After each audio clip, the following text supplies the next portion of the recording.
सुबह के 11 बजे थे। कमला जी रसोई के डिब्बों में कुछ ढूंढ रही थी। तभी उनकी बहू गीता आई और बोली, हे भगवान मम्मी जी, ये चोरों की तरह रसोई के डिब्बों में क्या ढूंढ रही हैं? अब समझ में आया कि डब्बे से बिस्किट और दाल मोट कौन चट कर जाता है। शर्म नहीं आती अपने ही घर में चोरी करते हुए। पीछे से अचानक बहू की आवाज सुनकर कमला जी हड़बड़ा गई और उनके हाथ से कांच का बोतल नीचे गिर गया। फिर क्या था, गीता ने बहुत हंगामा किया, 4 बातें सुनाई और फिर बोली, अब नुकसान किया है तो सफाई भी आप करो। फटाफट इन कांच के टुकड़ों को हटाइए वरना मेरे पैर में चुभ जाएगा। हद हो गई है लापरवाही की। लोग कहते हैं बच्चा कर लो, अरे कहाँ से कर लो, बड़े घर के संभले नहीं, बच्चों को कौन संभालेगा। इतना कहकर वो चली गई। उस रोज कमला जी खाना खाने भी अपने कमरे से बाहर नहीं निकली। कमरे में बैठकर ही खा लिया और फिर चुपचाप डरे हुए बच्चे की तरह सो गई। शाम हुई तो अपना मन हल्का करने के लिए वो नीचे पार्क में चली गई। दुनिया में वो अकेली दुखियारी सास या माँ नहीं थी, और भी माएँ थी। सबके साथ मिलकर जब वो बातें करती तो उन्हें अपनी तकलीफ कम लगने लगती। विमला बहन, क्या आपको भी आजकल थोड़ी थोड़ी देर में भूख और प्यास लगती है? पता नहीं क्या हुआ,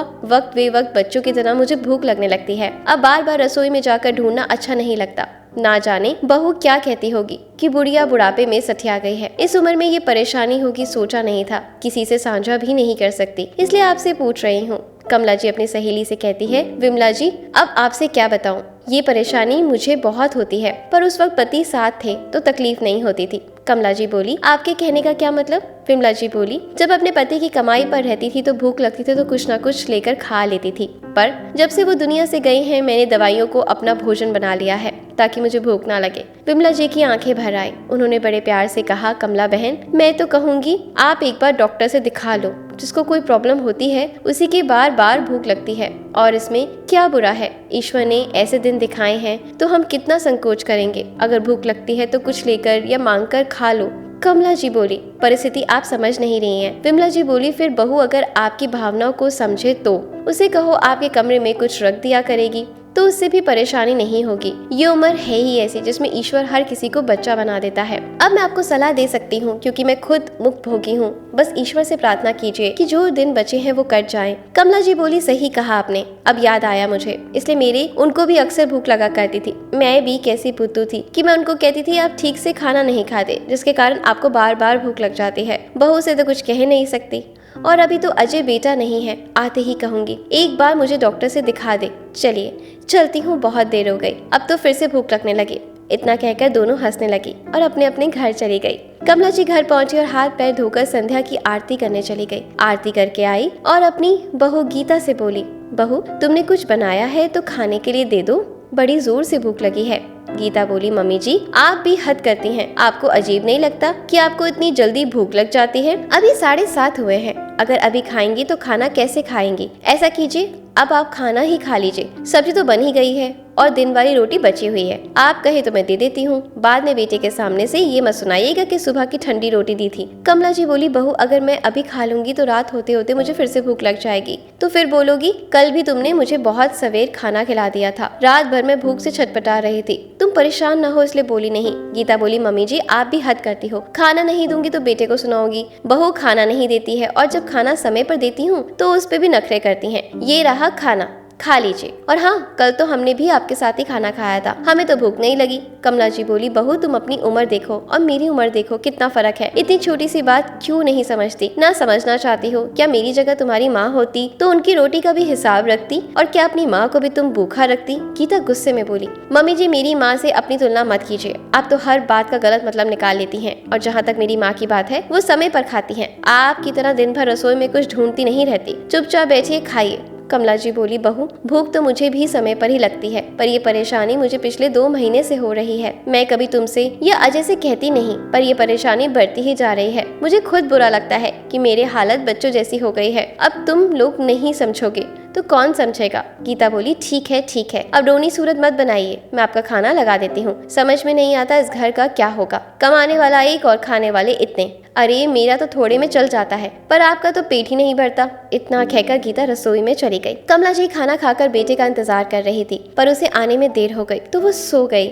जब अजय घर पर आया तो गीता ने सारी बात बताई। अजय बोला, माँ की आदत को कुछ परेशानी हुई नहीं कि तुरंत अपनी बेटी को फोन करेंगी और वो वहाँ से मुझे लेक्चर देगी, जो कि मुझे बिल्कुल पसंद नहीं। अब इस परेशानी का तुम ही हल निकालो कि मैं आखिर क्या करूँगा। इतना कहकर वो कपड़े बदलने चला गया। अगले दिन सुबह कमला जी अकेले चाय पी रही थी। अजय आकर बोला, माँ आपकी तबीयत खराब है कि गीता बोल रही थी, आपको कुछ परेशानी हो रही है? कमला जी बोली, अरे नहीं बेटा, ऐसी कोई परेशानी नहीं, बस रात में अगर जल्दी खा लेती हूँ तो फिर बीच में रात में भूख लग जाती है। अजय बोला, तो मत खाओ, कौन जबरदस्ती खिलाता है? अब आप खाने के लिए मांगती होगी तभी तो वो खाना देती होगी। माँ हर बार बहू की बातों को गलत मत समझा करो। मैं अगर घर के मामले को सुलझाता रहूंगा तो बाहर कैसे काम करूंगा? कमला जी ने छोटे बच्चों की तरह हाँ में सर हिला दिया और बेटा भी खुश होकर चला गया। 9 बजते बजते अजय दफ्तर के लिए निकल चुका।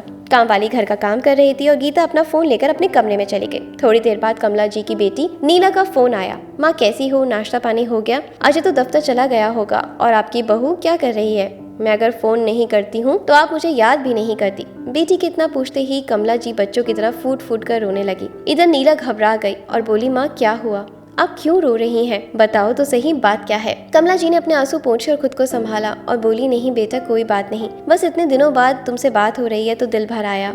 नीना बोली, माँ आप मुझे बात कब से छुपाने लगी? बात क्या है? मानती हूँ आप मेरी माँ हो तो हमारा रिश्ता मन और आत्मा से जुड़ा है। जैसे बचपन में आप मेरी आंसुओं का कारण समझ जाती थी, वैसे ही मैं आपकी सिसकियों को भी पहचान सकती हूँ। बताइए अब बात क्या है? कमला जी बोली, पता नहीं बेटा क्या कारण है, पर मुझे हर वक्त भूख लगती रहती है। अब बार बार बहू को खाने के लिए बोलने में मुझे अच्छा नहीं लगता और सवेरे खाना खा लेती हूँ तो रात में भूख से छटपटाती हूँ। नीला बोली, बस इतनी सी बात, इसका भी उपाय कर दूंगी। मैं यहीं से आपके लिए सूखा नाश्ता भिजवा देती हूँ, उसे आप अपने कमरे में रख लेना और जब भूख लगे तो तब खा लेना। मुझे लगता है आपको डॉक्टर से दिखाना चाहिए और सभी आपको टेस्ट करवाने चाहिए। मैं अजय से कह देती हूँ, वो घर पर बुला लेगा और आपका शुगर का टेस्ट भी हो जाएगा।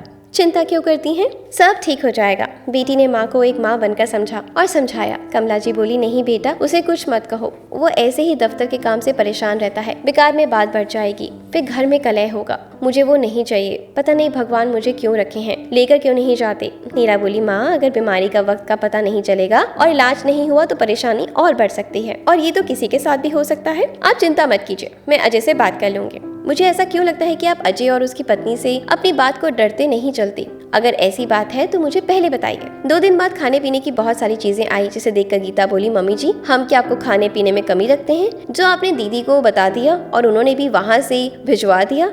कमला जी बोली, बहू अगर तुम समझी होती तो ये उपाय तुम पहले कर देती, और मैंने ये सब उसे भेजने के लिए नहीं कहा था। वो मेरी बेटी है, उसने अपनी माँ की तकलीफ को समझा। ये सब सामान मेरे कमरे में रखवा दो। इतना कहकर सुनीला जी चली गई। लंच टाइम पर नीला ने अक्षय को फोन किया और माँ की परेशानी समझाई। अजय ने कहा, दीदी मैंने कोई डिस्पेंसरी नहीं खोल रखी, और अगर माँ की परेशानी आपको परेशान करती है तो आप कुछ दिन आकर यहाँ उन्हें संभाल लीजिए या फिर अपने घर ले जाइए। नीला बोली, भाई किस तरह से बात कर रहे हो? एक उम्र के बाद तो आप अब ये आम परेशानी हो गई है, और माँ की उम्र तो देखो वो बूढ़ी हो गई है। आज तक माँ अपना ख्याल खुद रखती थी, हमने नहीं रखा, बस वो अपनी परेशानी किसी से बांटती नहीं है। कल ही तुम उनका टेस्ट करवाओ, वरना मुझे आकर वहाँ रिश्तेदारों से बात करनी होगी। कोई तो हो जो माँ की देखभाल करे, क्योंकि माँ तो मेरे पास आएगी नहीं। अगले दिन ही अपोलो क्लिनिक से टेस्ट वाले आए और उनका ब्लड सैंपल लेकर गए।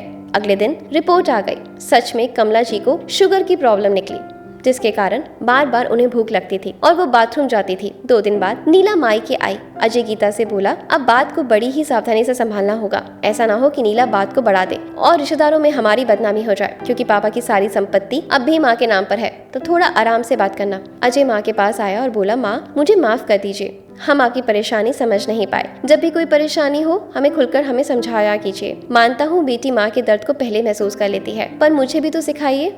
माँ मैं भी तो आपका बेटा हूँ। गीता आई और बोली, इसमें आपका कोई दोष नहीं, दोषी तो मैं हूँ जो मम्मी जी की परेशानी समझ नहीं पाई। मम्मी जी पुरानी बातों को भूल जाइए, हो सके तो अपने बेटे के साथ मुझे भी माफ कर दीजिए। कमला जी उदास होकर बोली, जब बेटे ने माँ की तकलीफ नहीं समझी तो बहू से क्या शिकायत करूँ? पर एक बात कहूँ, पर कल तुम दोनों का भी ऐसा ही समय आएगा। उस रोज मैं देखूंगी कि तुम्हारी तकलीफ कौन समझता है और तुम कैसे उसे सावधान करती हो। गीता अपनी सास से माफी मांगने लगी। कमला जी बोली, बहू बहुत देर हो चुकी है, माफी मांगने का समय भी निकल चुका है। हाय ये बात तुमने सही कही, जितने दोषी तुम हो उतना ही दोषी मेरा बेटा भी है।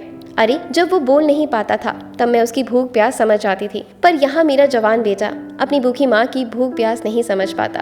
क्या फायदा ऐसे बच्चों से मैं अब तुम लोगों के साथ नहीं रहना चाहती। नीला इस बात से अनजान थी कि उसने कहा, माँ ये कैसी बातें कर रही हो, मानती हूँ इन लोगों से गलती हुई है, पर इन्हें माफ कर दीजिए। कमला जी बोली, नहीं, अगर उन्होंने गलती की होती तो मैं माफ कर देती, पर इन्होंने पूरी माँ जाति का अपमान किया है। अगर आज मैं माफ कर दूंगी तो कल को इनके जैसे कई बच्चे अपनी माँ के साथ ऐसा व्यवहार करेंगे। नीला अपने भाई को बोली, भाई मेरा इसमें कोई योगदान नहीं, मुझे इसके बारे में कोई खबर नहीं। भाई भाभी दोनों नीला से लड़े। नीला बोली, माँ आप चाहे तो मेरे साथ चल सकती हैं। कमला जी बोली, मैं क्यों जाऊँ अपना घर छोड़कर, ये लोग जाएंगे। दोनों हक्के भक्के कमला जी को देख रहे थे। कमला जी बोली, 1 हफ्ते का समय दे रही हूँ, अपना सारा सामान यहाँ से उठाओ और मेरी नजरों से दूर चले जाओ। जिसे अपने खून से सींचा उसने मेरी रोटी गिनी। मैं समाज को अब कोई गलत संदेश नहीं देना चाहती। मैं अकेली घर में मर जाऊंगी, पर तुम जैसे बेटे के साथ रहना मुझे मंजूर नहीं। इतना कहकर कमला जी अपने कमरे में गई और तुरंत अपने वकील को फोन करके घर पर बुलाया और सारी कागजी कार्रवाई भी कर दी। नीला ने माँ को बहुत समझाया पर वो मानी नहीं, तो आखिरकार नीला को अपने घर वापस ही जाना पड़ा। कमला जी ने अजय से कहा, मैं तुम्हारी तरह कठोर नहीं हूँ कि तुम्हारे मुंह से निवाला छीन लूंगी। मैं अपनी आधी संपत्ति तुम्हारे नाम कर रही हूँ, पर ये तब तक तुम्हारी नहीं होगी जब तक तुम्हारी औलाद 18 वर्ष की नहीं होगी, और आधी संपत्ति में वृद्ध महिलाओं के नाम से वृद्ध आश्रम को दूंगी, और ये मेरा फैसला कोई नहीं बदल सकता। अब बस 1 हफ्ते के लिए तुम इस घर में हो। इतना कहकर कमला जी नीचे टहलने पार्क में चली गई। आखिरकार कमला जी ने अपने मन की सुनी। पहले लोगों ने बहुत बातें बनाई, परंतु जब सबने गंभीरता को समझा तो उनके फैसले की सराहना करी। अब कमला जी ने घर में 2 कामवाली लगाई हैं और अपने स्वास्थ्य का ध्यान रखने लगी हैं। वो जानती थी मृत्यु तो आनी है, उसे कोई नहीं टाल सकता, परंतु इज्जत की मौत मिले ये जरूरी है। आपका क्या कहना है इस बारे में, जरूर बताएं दोस्तों। बचपन में हमारे बिना बोले ही माँ हमारी भूख का अंदाजा कैसे लगा लेती है, तो क्या उसी तरह हम अपने माँ बाप की भूख का अंदाजा नहीं लगा सकते? कभी कभी पूछ कर देखा कीजिए, हो सकता है वो अपनी भूख को दबाते होंगे। आपको ये कहानी कैसे लगी, अपना अनुभव और अपने विचार कमेंट बॉक्स में जरूर साझा करें। धन्यवाद। आपकी मुलाकात करेगी आपसे कल। Good luck.